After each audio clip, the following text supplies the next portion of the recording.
Hello guys, इस video में मैं जोकर मूवी को कंप्लीट एक्सप्लेन करूंगा। और इस मूवी का स्टार्ट होता है गोथम सिटी से, जहां काफी फाइनेंशियल क्राइसिस चल रहे हैं। लोगों के पास नौकरियां नहीं हैं, पेट भरने के लिए खाना नहीं है और शहर में कचरे के ढेर लगे हैं। और शहर के अमीर और गरीब लोगों में एक बड़ा फर्क है। इसके बाद इस मूवी के लीड कैरेक्टर आर्थर को दिखाया जाता है, जो एक म्यूजिकल कंपनी का बोर्ड उठाकर उसकी एडवर्टीजमेंट कर रहा होता है। तभी कुछ शरारती बच्चे आकर उसका एडवर्टीजमेंट बोर्ड लेकर भाग जाते हैं और वो एक गली में छुप जाते हैं। और आर्थर के वहां पहुंचने पर उसके सर में वो एडवर्टीजमेंट बोर्ड मारते हैं और आर्थर गिर जाता है और ये लोग उसे काफी बुरी तरह से मारते हैं। इसके बाद आर्थर को दिखाया जाता है, जो अपनी साइकियाट्रिस्ट के पास होता है और वह जोर जोर से हंस रहा होता है। असल में आर्थर को एक न्यूरोलॉजिकल डिसऑर्डर है और वो सूडो बुल्बर इफेक्ट की पहली स्टेज पर होता है, जिसमें इंसान अपने दिमाग में एक अलग दुनिया बनाकर रखता है। और इस बीमारी में इंसान वैसा एक्सप्रेस नहीं कर पाता जैसा वो फील करता है। और कभी कभी पेशेंट अपनी असली दुनिया में और अपनी दिमाग की दुनिया में फर्क नहीं कर पाता। इसलिए आर्थर जब भी टेंशन में होता है या ऑडियंस में होता है तो वो जोर जोर से हंसना स्टार्ट कर देता है। और वो साइकियाट्रिस्ट उसे उसके जर्नल के बारे में पूछती है, तो आर्थर उसे जर्नल देता है और उसे कहता है कि ये जर्नल के साथ साथ मेरी एक डायरी भी है, जिसमें मैंने कुछ मज़ाहिया ख्यालात लिखे हैं। और साथ ही उसे बताता है कि मैं एक स्टैंड अप कॉमेडियन बनना चाहता हूँ। पर उसकी साइकियाट्रिस्ट उसे पहले ही बता चुकी थी कि शहर के हालात काफ़ी ख़राब हैं, लोगों को काम नहीं मिल रहा और ऐसे हालात में आर्थर के लिए स्टैंड अप कॉमेडियन बनना कितना मुश्किल था। और आर्थर ने अपनी जर्नल में लिखा होता है कि मैं ख्वाहिश रखता हूँ कि मेरी मौत की कीमत मेरी जिंदगी से ज्यादा हो। और आर्थर उससे कहता है कि मैं सोच रहा था कि आप डॉक्टर को डोज बढ़ाने के लिए बोलें। और वो साइकियाट्रिस्ट उसे कहती है कि तुम पहले ही 7 अलग किस्म के मेडिकेशंस ले रहे हो। और साइकियाट्रिस्ट से मिलने के बाद आर्थर घर वापस जा रहा होता है, जहाँ बस में वो एक बच्चे को हंसाने की कोशिश करता है और उस बच्चे की माँ उसे मना करती है और आर्थर को अजीब महसूस होता है, जिससे आर्थर का अनकंट्रोल्ड लाफिंग पीरियड फिर से स्टार्ट हो जाता है। और बस में बैठे लोग उससे काफी ज्यादा तंग हो रहे होते हैं, इसलिए उसे बस से उतार दिया जाता है। और आर्थर अपने घर आता है, जहां वो अपनी माँ पैनी फ्लैग के साथ रहता है। पैनी फ्लैग अब बूढ़ी हो चुकी है और आर्थर अपनी माँ से काफी प्यार करता है और वो उनका काफी ख्याल रखता है। और वो घर आकर उन्हें खाना देता है और उसकी माँ उससे पूछती है कि तुमने लेटर बॉक्स चेक किया था, कोई खत आया है क्या। दरअसल पैनी फ्लैग ने गोथम सिटी के एक अमीर शख्स थॉमस वेन के यहाँ 30 साल तक काम किया है और उसे ऐसा लगता है कि जब उसे हमारी इस हालत के बारे में पता चलेगा तो वो हमारी मदद जरूर करेगा। इसके बाद दोनों मोरे फ्रैंकलिन का लाइव शो देखने लग जाते हैं, क्योंकि आर्थर मोरे को अपना आइडियल मानता है। अब नेक्स्ट डे स्टार्ट हो चुका है, जहां आर्थर अपने काम पर दोबारा जाता है और उसे उसका कोलीग रैंडल उससे कहता है कि मैंने सुना है कि उन लोगों ने तुम्हें बहुत मारा। और वो उससे कहता है कि बाहर हालात बहुत खराब हैं और वो उसे एक गन देता है और उससे कहता है कि तुम्हें अपनी हिफाजत खुद करना होगी, वरना यूं ही मार खाते रहोगे। और आर्थर उससे कहता है कि ये गन मैं नहीं रख सकता। इसके बाद उसका मैनेजर हाइट उसे बुलाता है और वो आर्थर से कहता है कि तुम्हें उस कंपनी का एडवर्टीजमेंट बोर्ड वापस करना होगा, वरना उसके पैसे मैं तुम्हारी तनख्वाह से काट लूंगा। और आर्थर उसे बताता है कि मुझ पर हमला हुआ था और वो बोर्ड टूट चुका है, लेकिन उसका मैनेजर उसकी बात मानने को तैयार नहीं था। और ये सुनने के बाद आर्थर काफी ज्यादा परेशान हो जाता है और जब वो घर आता है तो वो लेटर बॉक्स को एक बार फिर से चेक करता है और लिफ्ट में उसकी मुलाकात उसकी नेबर सोफी से होती है, जो आर्थर की तरफ अट्रैक्ट होती नजर आती है। और नेक्स्ट डे आर्थर सोफी को पूरा दिन फॉलो करता है और रात में वो एक कॉमेडी शो में जाता है और अपने जर्नल में जोक्स लिख रहा होता है। और सोफी उसके घर आती है और उससे पूछती है कि तुम आज मुझे फॉलो कर रहे थे, और वो उससे कहती है कि मुझे अच्छा लगा कि तुमने मुझे फॉलो किया। अब नेक्स्ट डे आर्थर एक बच्चों के स्कूल में अपने जोकर ड्रेस में डांस कर रहा होता है और उसके पैंट से वो गन गिर जाती है और उसके मैनेजर को पता चल जाता है और वो उसे जॉब से निकाल देता है। और आर्थर उससे बताता है कि वो सिर्फ एक प्रोप था, वो मेरे एक्ट का हिस्सा था, लेकिन वो उसकी बात नहीं सुनता। और हाइट उससे कहता है कि रैंडल ने मुझे बताया था कि तुमने पिछले हफ्ते उससे गन खरीदने का कहा था, हालांकि रैंडल ने उसे ये गन खुद दी थी।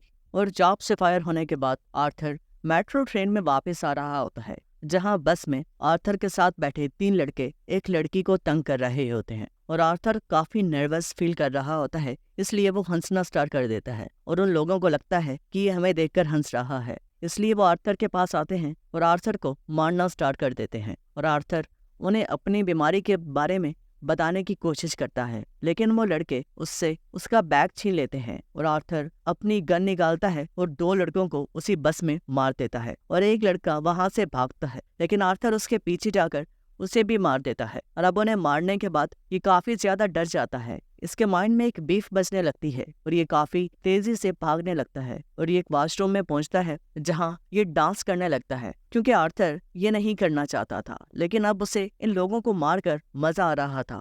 इसके बाद आर्थर अपनी नेबर सोफी के घर आता है जहां वो उसके साथ फिजिकल होते नजर आता है और आर्थर की माँ टीवी देख रही होती है जहां न्यूज में थॉमस वेन आता है, क्योंकि वो तीनों लड़के थॉमस वेन की कंपनी में काम करते थे और ये उन तीनों की तारीफ करता है और इस शख्स को जोकर कहता है जिसने इन्हें मारा था। और इसके बाद आर्थर अपनी साइकियाट्रिस्ट के पास होता है और वो उसे बताती है कि गवर्नमेंट ने फंडिंग रोक दी है और ये हमारी सोशल सर्विस भी उसी से चलती थी।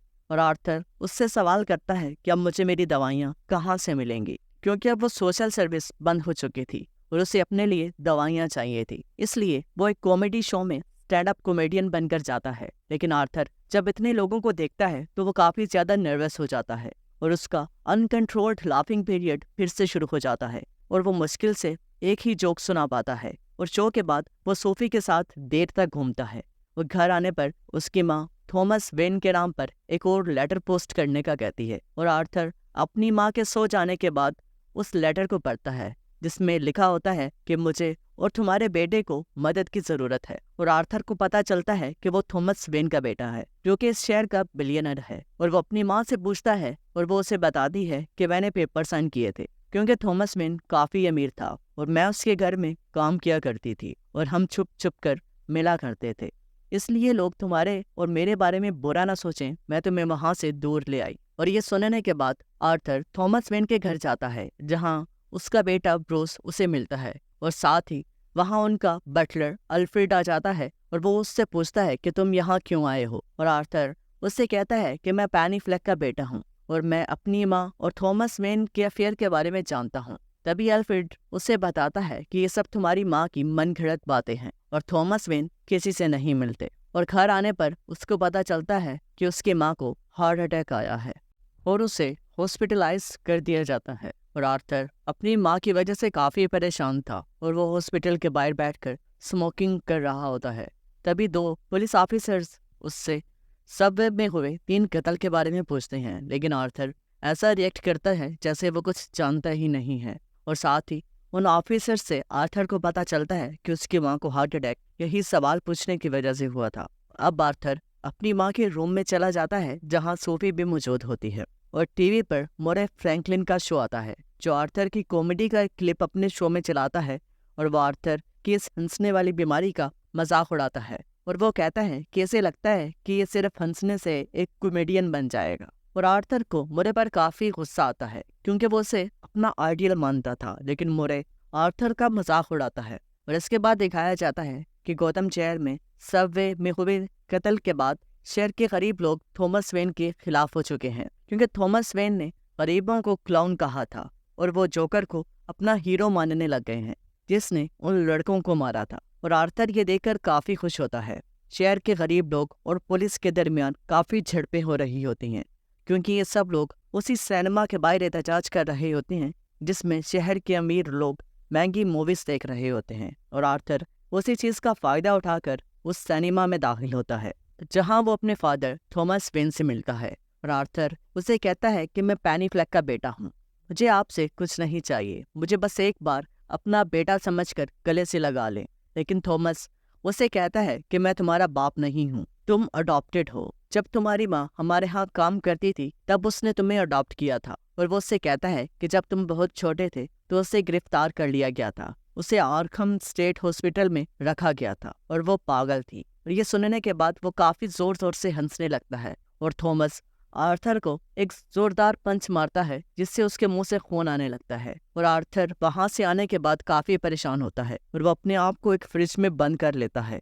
और नेक्स्ट डे आर्थर को मोरे फ्रैंकलिन के शो से कॉल आती है और उसे शो में इनवाइट किया जाता है, क्योंकि आर्थर के क्लिप को लोगों ने काफी पसंद किया था, इसलिए उसे शो में बुलाया गया था। और आर्थर उसे कहता है कि मैं शो में जरूर आऊंगा। और आर्थर अपनी माँ के सच को जानने के लिए आर्खम स्टेट हॉस्पिटल में जाता है और वहाँ के क्लर्क से अपनी माँ की 30 साल पुरानी फाइल चुराकर भाग जाता है और उसे पता चलता है कि उसकी माँ को डिल्यूशनल साइकोसिस था। वो अपने बेटे को काफी मारा करती थी और आर्थर की ये हालत बचपन में सर पर लगी चोट की वजह से थी जो पेनी फ्लेक ने मारा था। और उसे उस फाइल से पता चलता है कि वो एक अडॉप्टेड लड़का था।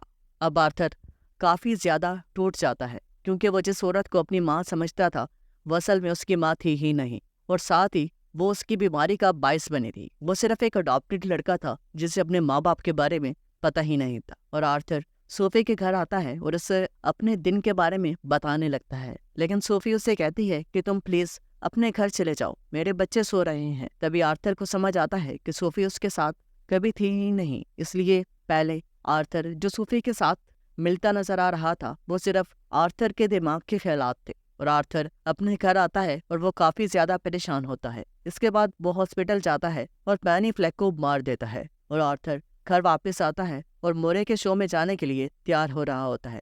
तभी उसका पुराना दोस्त जिसने उसे गन दी थी, रैंडल, वो उससे मिलने आता है। रैंडल उसे कहता है कि तुम्हारी माँ मर चुकी है, इसलिए हम तुम्हारे पास आए हैं ताकि तुम्हारा गम कम हो। लेकिन वो उसे सबवे में हुए कत्ल के बारे में बात करना स्टार्ट कर देता है और आर्थर को लगता है कि शायद वो पुलिस को उसके बारे में बता देगा, इसलिए आर्थर रैंडल को भी मार देता है।